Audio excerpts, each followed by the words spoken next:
গেল কয়েকদিন আগেও শান্তকে নিয়ে একটা ভিডিও বানিয়েছিলাম যে শান্ত রান করতে পারছেন না, বিশেষ করে ওডিআইতে 13টা ইনিংসে 50 ছিল না, 44 ছিল সর্বোচ্চ।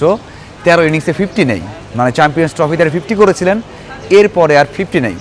তারপরে দারুণ কামব্যাক করেছেন, একটা 50 একটা 100 তার আছে নিউজিল্যান্ডের এগেনস্টে। ওই যে ধারাবাহিকভাবে রান করা শুরু করলেন, টেস্টে যখন আসলো তখন আবার টেস্ট ফর্মেট নিয়ে কথা হচ্ছে, কারণ শান্ত টেস্ট ফর্মেট আসলেই যেন অন্যরকম সব সময় ভালো করার চেষ্টা করেন। দেখুন, বাংলাদেশের যত টেস্ট ক্রিকেটার আছেন তার মধ্যে সবচেয়ে ভালো কনভার্সন রেটটা শান্ত।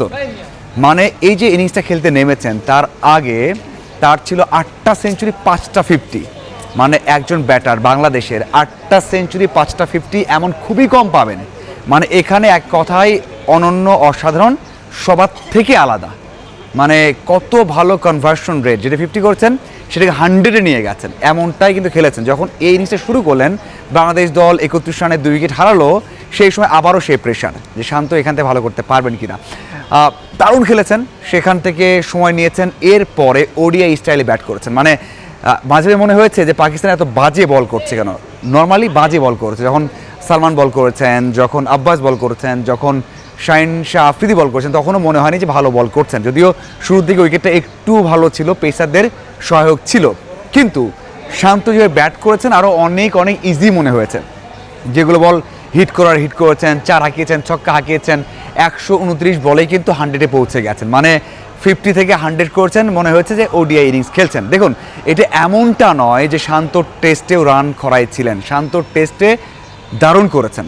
যখন হঠাৎ করে শ্রীলঙ্কাতে ক্যাপ্টেন্সি ছেড়ে দিবেন বলেছিলেন, সেই সিরিজেও কিন্তু সেঞ্চুরি করেছেন, এরপর আয়ারল্যান্ডের এগেনস্টেও সেঞ্চুরি করেছেন, এখানেও সেঞ্চুরি করলেন। তার মানে সব শেষ, মানে 8টা ইনিংসের মধ্যে 4টা সেঞ্চুরি।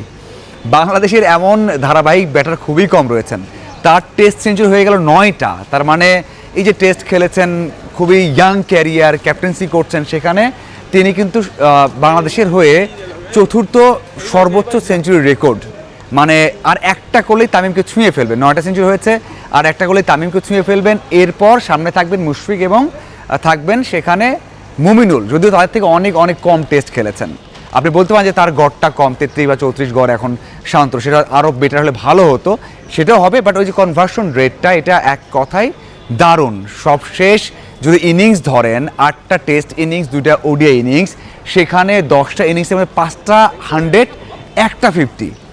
মানে এক কথায় দারুণ, দুর্দান্ত, অসাধারণ এবং সবার থেকে আলাদা। আমি টেস্টে সবার থেকে আলাদাই রাখবো। অনেক কিছু তার উপর বয়ে গেছে। টেস্ট ক্যাপ্টেন্সি ছেড়ে দিতে চেয়েছেন, ওডিআই ক্যাপ্টেন্সি তাকে রাখা হয়নি, হঠাৎ করে একটা কল দিয়ে বাদ দেওয়া হয়েছে, এরপরেই ওডিআই থেকে ফর্মটা হারিয়ে ফেলেছেন, অনেক কষ্টে আবার ফর্মে ফিরেছেন। তো সেই দিক থেকে বলবো, বাংলাদেশ যখন প্রেশারে ছিল, সেখান থেকে এইভাবে একটা ভালো 100 করা, দলকে আবারও বড় ইনিংসের স্বপ্ন দেখানো, সেই পথে নিয়ে যাওয়া, এটা শান্তই এই দলের মধ্যে পারে। এখন আপনি বলতেই পারেন যে গেল 1 বছরের টেস্টে বাংলাদেশের সেরা ব্যাটার শান্ত বললে ভুল হবে না।